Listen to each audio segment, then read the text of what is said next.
And then Saturday morning a week ago, I woke up with a little pain right here, like where the hinge of my jaw is. Wasn't that bad, I just noticed it. Sunday I woke up, but it wasn't the hinge that hurt, it was the whole left side of my face down to my chin that hurt. Took a couple Tylenol and kept on going. The next day, I'll put it this way, I didn't realize it, but apparently I was talking funny. It was a swelling and it had kind of shifted my lower mandible over a little bit. And Jade said, "You're talking like you've got something, like you've got a chew of tobacco in your mouth or something like that." Well, by this point, I'm realizing I've got a serious problem. Fortunately, we have friends connected to dentists that were able to give me some antibiotics and get me started. And as soon as I got back to Lake City, first thing I did is made an appointment and went to see the dentist. And of course, they took one look at the x-rays and said, "You have got an abscess tooth." Now, if you're not sure or familiar with what an abscess tooth is, let me explain it to you this way. Sometimes when a tooth is unhealthy, you will get an infection, a pocket of infection down around the root near the bone. Well, the tooth is not like the rest of the body. It can't heal itself. You don't get the blood flow to it that enables it to heal itself. And so that infection only does one thing. It gets worse. It gets bigger. It causes swelling. It puts pressure. It results in a tremendous amount of pain. And so they took one look at it and they made a real quick assessment. You get to have oral surgery. You think the other stuff is expensive. Wait till they upgrade you to the premier package of oral surgery, because oral surgeons are a specialist. They're not just a regular dentist. But I'm telling you all that because I want to make a point about this.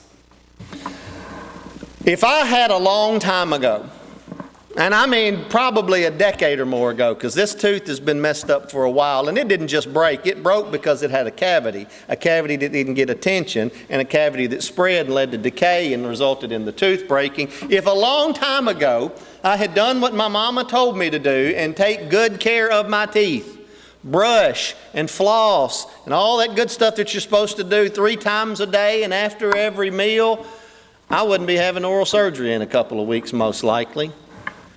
But I ignored it because it didn't hurt, until it got to where it hurt bad enough that I couldn't ignore it. Now the tooth can't even be saved. It's just got to be removed. Now the reason I'm mentioning this is because this morning we were kind of looking in one direction this morning. We were talking about examining our lives and looking at the calling that God has put upon our lives, looking at things that we need to, I don't know if I want to use the word add because I'm not sure it's really the right word, but for lack of a better term, that we should add to our lives, things that God has created us to do, roles that He's created us to fulfill, abilities and talents that He's given to us, and circumstances that He's put us in, that we can add these things to our faith. We answered the gospel call of salvation, and we add to this the calling that God has put on our life to do what God put us on this earth to do. Tonight we're going to look the other direction. Sometimes, and this is a good practice, you see people do this sometimes. I've known folks that they say, before I will buy something new and bring it into my home, I get rid of something old. If I go buy a new suit, I get rid of an old suit. If I could buy a new pair of shoes, I get rid of an old pair of shoes. And that's just their philosophy, because they don't want to build up and hoard up stuff. So they say if something new comes in, then something old's got to go out. And that's kind of what we're going to do tonight. Before we can add these new things to our lives, it may be that we've got some old things that we need to remove. We need to make room. We may need to make room in our hearts for God to be able to flourish and bless these gifts that He's given us so that we can bear fruit to His glory. Now, I know the first thing that we think of, if I'm talking about tooth decay, there's a natural analogy for sin right there, right? And we're going to make it for just a minute, but I want to tell you something. That's not actually the perspective that we're going to look at tonight. But I will make this analogy. One of the reasons that it is always a good idea to be a part of a church family regularly, and I know, and I'm not trying to shame or low-hanging fruit as far as taking shots. There are folks that you will never move beyond being coming to a Sunday morning worship service. That's the extent of their faith. It will never likely move past that. That's all you're going to get from them. But if we really want to be able to be used by God the way He intends for us to be used, it's going to take more than that. You know, you could probably brush your teeth once a day and not run people off with bad breath maybe, but it's not, long term, it's not going to be good for your oral health. It's not going to be good for your teeth. And over time, there's going to begin a gradual buildup and a gradual erosion of your faith. A buildup of sin and an erosion of your faith that takes place over time. I know it's not the most fun illustration, but yes, our presence in the assembly, whether it's Bible classes or worship or fellowships or other functions or whatever, one of the benefits that serves is to help us keep our faith checked on, to keep our faith fed, to keep our faith strong, to keep our faith healthy. Because chances are, on any given week, if you're here 4 times in 1 week, and that's Bible class Sunday morning, Wednesday, and both of our worship services on Sunday, the likelihood during those 4 sessions is you're going to hear a number of things brought out of Scripture, positive and negative, extreme, and I hate to use this word, but we think this way, and small, that are going to touch on stuff in your own life, that affect your own life and your own faith. And what those do is they call attention to things that otherwise we might easily overlook. I believe that's why Paul says what he does in Hebrews 2 and verse 1. Hebrews is a letter written to people trying to keep them faithful, trying to keep their faith healthy and strong. And in chapter 2 and verse 1, he says that we should give the more earnest heed, diligent attention, serious focus. Give the more earnest heed to the things which we have heard. And the reason he says that is because if we don't, they will have a tendency to slip, to drift away, the American Standard Version says. They need regular attention, otherwise they begin to get away from us before we even realize it. Now that's the way Paul addresses it. When you get over to the book of 2 Peter in chapter 1, Peter addresses it a little bit differently. He gives us that big long list to start the book. Add to your faith virtue, knowledge, temperance, godliness, patience, brotherly kindness. Add all of those things. And of course, on the cherry on top is love. But after that, he says, if you do these things, they make you that you'll neither be barren nor unfruitful. And that if you do these things, you will never fall. But then he goes on to say this. As long as I'm in this tabernacle, he's talking about his body. As long as I'm living and breathing is what he's saying. As long as I've got breath in my lungs, he says, I will not neglect to stir you up, to stir up your pure hearts by way of remembrance. And this is my favorite part of the verse. He says, though you know them and are established in the present truth.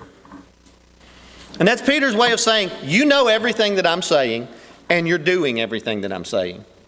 And I'm still going to constantly remind you of these things as long as I've got breath. And then he explains why. He says, because when I depart, I'm going to paraphrase him. He says, I want these words echoing in your mind when I'm not here to say them with my mouth.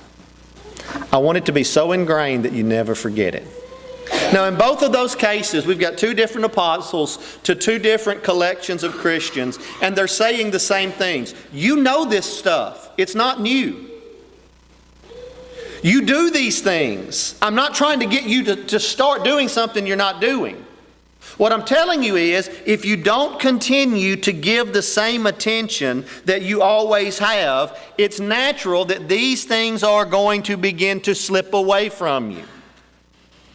And so if for no other reason, and by the way, there's a lot of other reasons, and it could just preach a sermon on that. But if for no other reason, our regular presence together in the assembly is good for our overall faith, because it keeps us from slipping and forgetting and letting things build up that ultimately could wind up eroding and destroying our faith. Because what happens when sin is unchecked in our lives is it begins to fester. And to use my illustration, it grows into an infection, and that infection is not going to heal itself. It ain't just going to get better. When sin takes root in our hearts and in our lives, it's not just going to get better on its own. It's not just going to go away.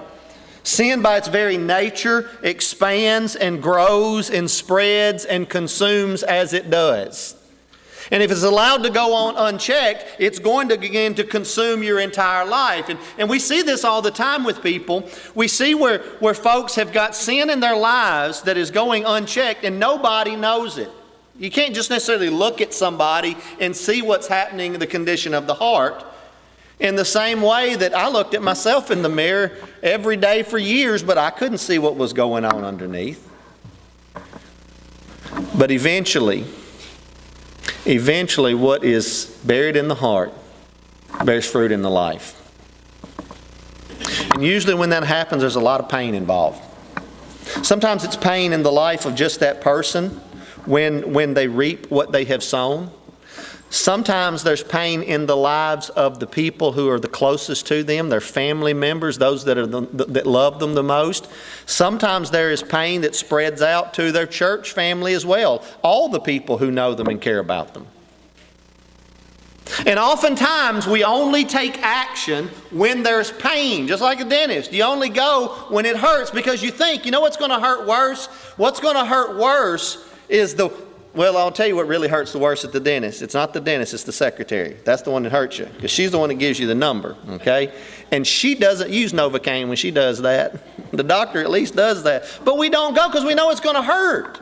And we want to avoid the pain. But what happens is it's far greater pain when we don't deal with the problem when we first realize the problem exists. So often it's the case that we don't want to deal with the pain of confessing sin and repenting of sin and maybe even talking with other people about our own sins. We don't want that pain. We don't want that shame. We don't want anything associated with it. So we just kind of keep it hidden and we put it to the side and keep it outside. But it grows and consumes. And then when it finally does burst forth, when it erupts forth and there's no more hiding it, the pain usually is amplified significantly. And then sometimes the fix is the greatest pain of all. Whenever they cut this tooth out, after a few days it'll heal up and it won't hurt anymore. But you know what? It'll never, ever, ever happen. That tooth will never come back. It'll never grow back. There's always going to be a gap there. I've actually got one on the top that I had pulled a long, long time ago. Same situation. And it doesn't really bother me. But you know what? Every now and then I bite down on something, especially if it's hard or something you got to really chew, and it hits the gums back there where a tooth should be. It hurts. And it's that reminder of what it was and what it'll never be again. Sometimes the pain of our sin, even though it can be removed, and this is not to suggest that there is no sin, to suggest that there is any sin that we cannot find forgiveness for, that the Lord will not redeem us from. That's not to suggest that at all, but sometimes there are things that even after we have been healed, even after it's been removed, what it has cost us never ever comes back. It's just not replaceable. And that's why it's good to do this. Now, let's set that aside because what I really wanted to talk is not about sin tonight. There can be things in our lives that we need to remove that are not sinful. Now, I know that sounds strange. If it's not sinful, why do we need to remove it? There are things that are good and well and fine and are not sinful, and God has no problem with us enjoying or engaging in or participating in or any of those things. However, sometimes those things grow to be too big in our lives. They take over too much space in our lives. Have you ever bought furniture that you loved? Did you look at, you saw it in the store, you thought it was oh, I love it. You sit on it, man, it's just what we want, and you've got a place in your house picked out. It's going to go perfect right there. And you buy it, and they deliver it, and you get it there, and you put it in, and you step back and you go, oh, this is way too big for this room. It just takes up too much space. It's comfortable, it looks good, we love it, but it just doesn't work in this room because it's consuming too much of the environment. And even though everything's great with this, now it's restricting my ability to do this. And now we actually bought a bedroom suite a long time ago. This is the only, well, at that time it was the only new furniture we had ever known. And we went to Flat Rock Furniture and we bought a brand new bedroom suite, and it was gorgeous. It had the chest of drawers. It had the, what was that other thing called? Chifforobe. I think that was right. I've heard that word. And Jade said, just keep going. Don't embarrass yourself. It had the night tables. It was a queen-size not poster, but sleigh bed, right? Because it curved out. Gorgeous. We were so proud of that. We got it in our little 1,350 square foot FHA home, and we put it in our little about, 8.5 by 8.5 bedroom. Let me put it this way. I could get out of bed and go to the bathroom without getting out of bed. How about that? You just step out and you're right. It just took up all the room. There's nothing wrong with it. Just didn't work in that environment. It took up too much space. Sometimes those are the most dangerous things in our lives. Sin, I got that. Sin's bad. Shouldn't do that. It's wrong. I know I'm having to keep it secret. I'm having to keep it hidden. I've got that conscience working at me. You know, hear a sermon talking about it and it touches on it and it's like biting down on something with a bad tooth and you feel the pain of it. Yeah, I need to remove that from my life. But what about the things that aren't bad, that aren't wrong, that aren't sinful, that in fact other people may encourage me to do and may even participate with me in? But they take up too much place in my life. What are some of the things that take over that role? I want you to go with me to Philippians chapter 2. Now, I realize in some cases what we're about to read, it's going to go back and forth. Some of these things are going to be wrong, and some of them are not going to be. So I'm not going to really spend time talking about the things that were wrong that Paul removed from his life. But I want to talk about the things that there was nothing wrong with them other than their place of prominence in his life. And they took up too much space in his life. They were too important to him. What are some of those things? Things like jobs.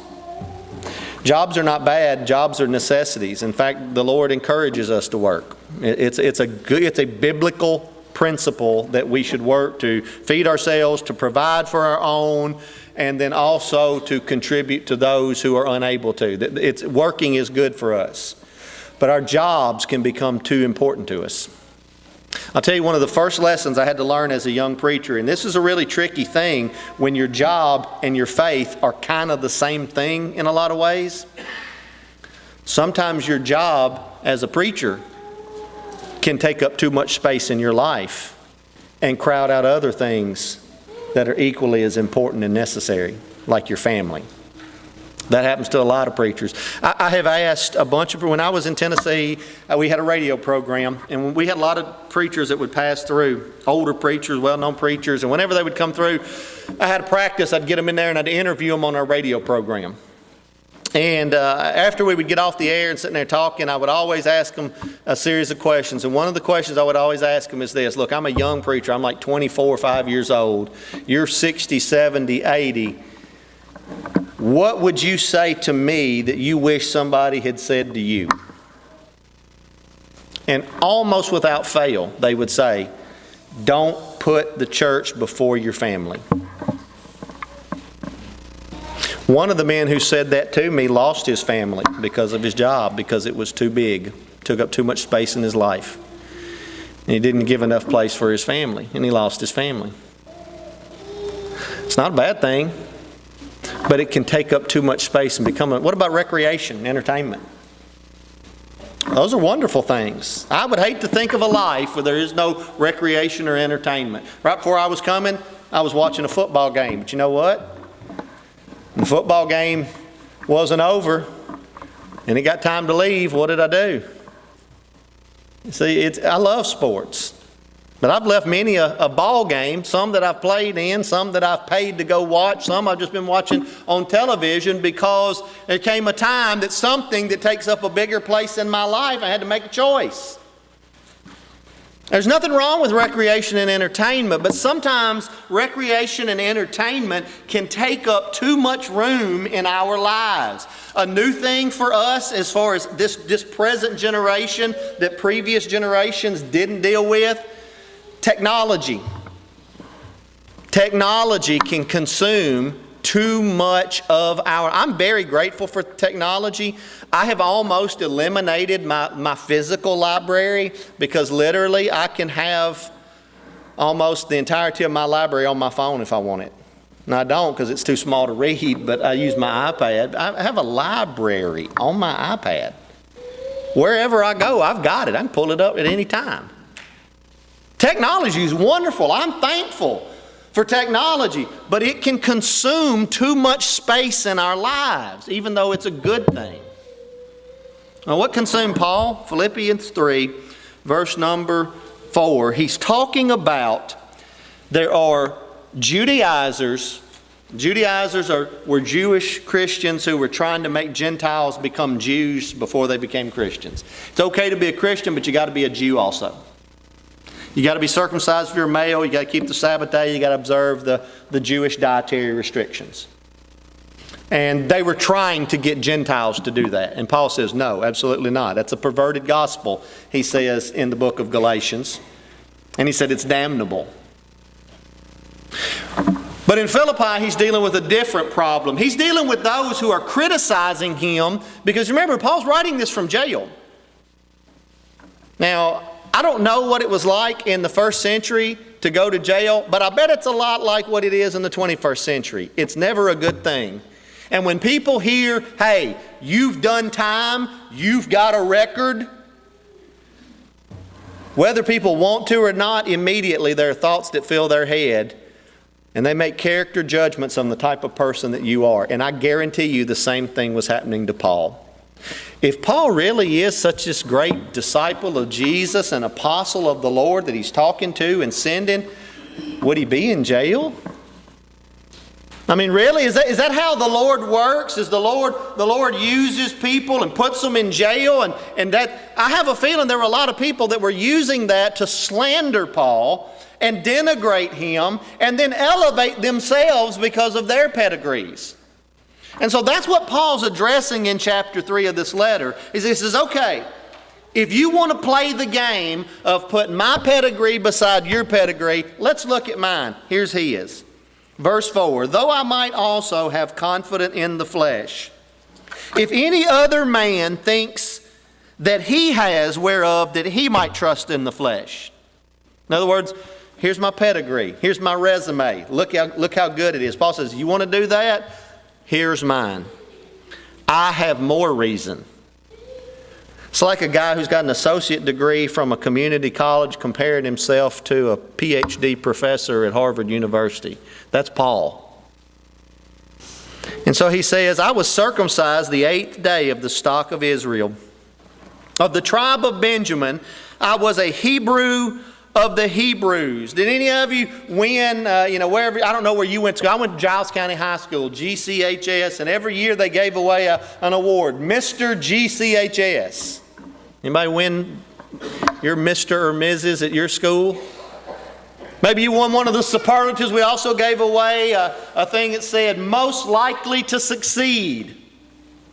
And we would pick from the student body who we thought that would be. You ever seen the book that they put out, Who's Who of American students or whatever? Yeah, some of you are laughing because you know what I know. It's just a scam. I mean, if you pay them the money, they'll put anybody in there. But listen, Paul is saying, I'm the valedictorian, I'm magna cum laude, I'm honor society, I'm Phi Beta Kappa. You make the list, I'm on the top of it.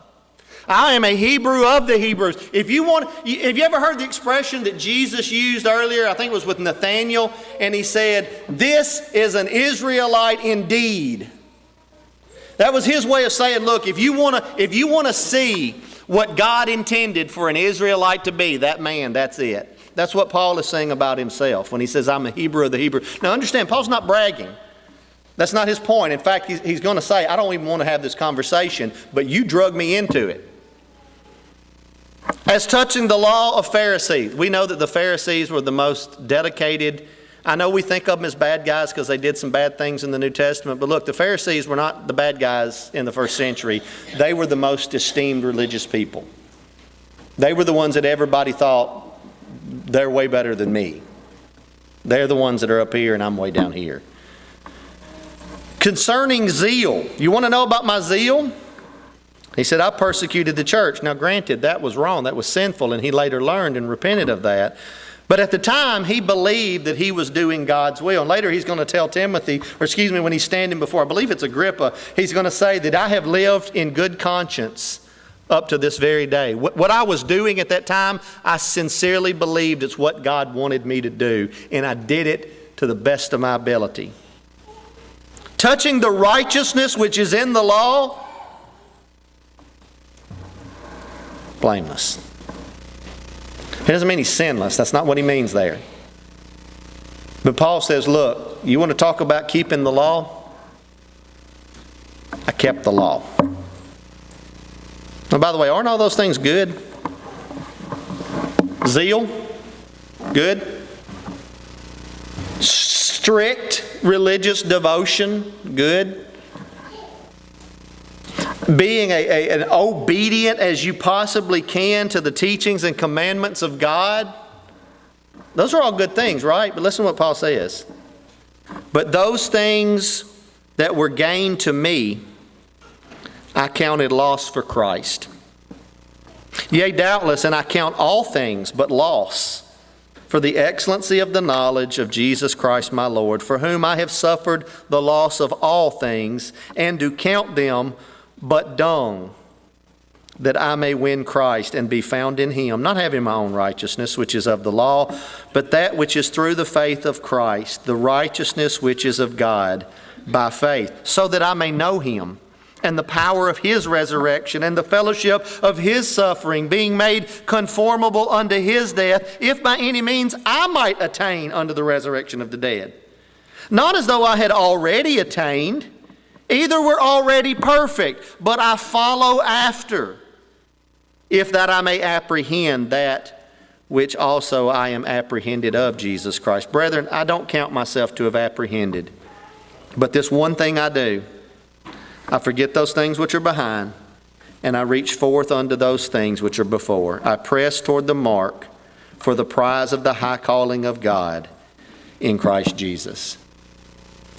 There were sinful things that Paul got out of his life, granted.